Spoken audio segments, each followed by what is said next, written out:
Et si je lui donne pas la parole, il va peut-être même exploser. Gérard. Tellement pas à la hauteur du problème.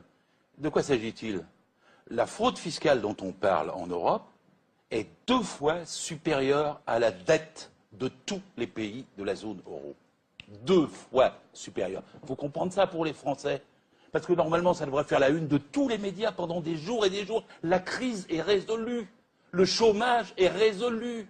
Nous n'avons pas besoin de prendre 9 milliards à la sécurité sociale, 11 milliards aux collectivités territoriales, de baisser de 50 milliards les besoins sociaux dans le budget prochain. Il suffit de reprendre l'argent aux voleurs. Parce que c'est bien de ça dont il s'agit. Il n'y a pas que l'affaire Swiss Leaks. Il y a eu avant 168 journalistes offshore Leaks, il y a plusieurs années, qui ont mis à jour tous les réseaux financiers de la planète. Là, il y en avait 154. LuxLeaks. Celui qui dirige l'Europe aujourd'hui, on ne va pas parler des Belges, on va parler des Luxembourgeois.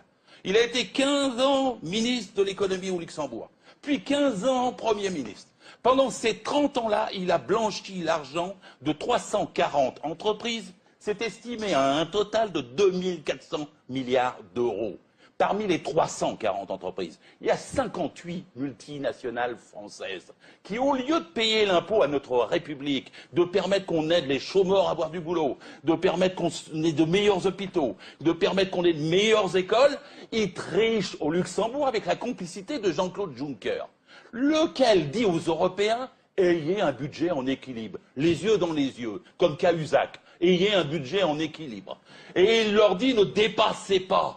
Pendant qu'il triche et que c'est lui qui fraude sur le budget qui permet qu'il ne soit pas en équilibre. On est quand même dans un système inouï. Je ne sais même pas comment les peuples européens ne se révoltent pas face à ça. C'est dans leur poche.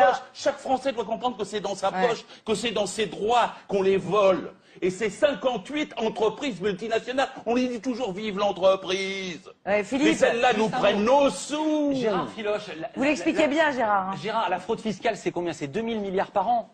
Écoutez, c'est combien le chiffre? on va prendre les louche. chiffres. Non, le ministre du budget disait pour la France 80 milliards. C'est plus, hein. La dette est 2000 milliards. Maintenant, c'est plus avec tout ce qu'on découvre. 80 milliards. Pendant que vous parliez, je faisais un petit calcul. Oh la vache, vous plantez pas, Philippe. Je vais aller très vite. 100 000 fonctionnaires qui gagnent chacun 3 000 euros. Fois 12 mois, c'est 3 milliards 600 millions. Pourquoi on ne dépense pas 3 milliards 600 millions par an pour en récolter 80 si vraiment ce que vous dites est vrai? Moi, je plaide depuis toujours. Non, mais vous êtes au pouvoir, vous êtes au Parti Socialiste. Je ne parle pas. J'ai déjà dit au moment de l'affaire Je parle à un homme politique qui a des responsabilités. Mais je suis en train de vous répondre. J'ai déjà dit au moment de l'affaire Cahuzac, parce que celui-ci, il était contre la fraude fiscale sur le panneau, puis il fraudait. Hein. J'ai déjà dit qu'il fallait faire 2000 inspecteurs des impôts. C'est pas le seul chez vous en même temps. Je vous dis, négociez avec les 168 journalistes d'Offshore Leaks. Dites-leur, venez, on va vous donner l'argent qu'il faut. Parce que vous rapporterez 10 fois plus avec 2000 inspecteurs des impôts, avec tous ceux qui sont au courant. Prenez des informaticiens, prenez les moyens, même les Américains font ça. Ils ont dit aux Suisses, si vous nous dites pas ce qu'il y a dans vos banques quand c'est un citoyen américain, votre banque ne pourra plus venir sur le sol américain. Et d'ailleurs, aux États-Unis, ils l'ont fait. Eh bien, pourquoi nous ne le fait pas? Voilà. Alors attendez, Éric Brunet, j'ai compris, Gérard Filoche. Je vais vous donner. Alors attendez, non, parce que c'est super intéressant.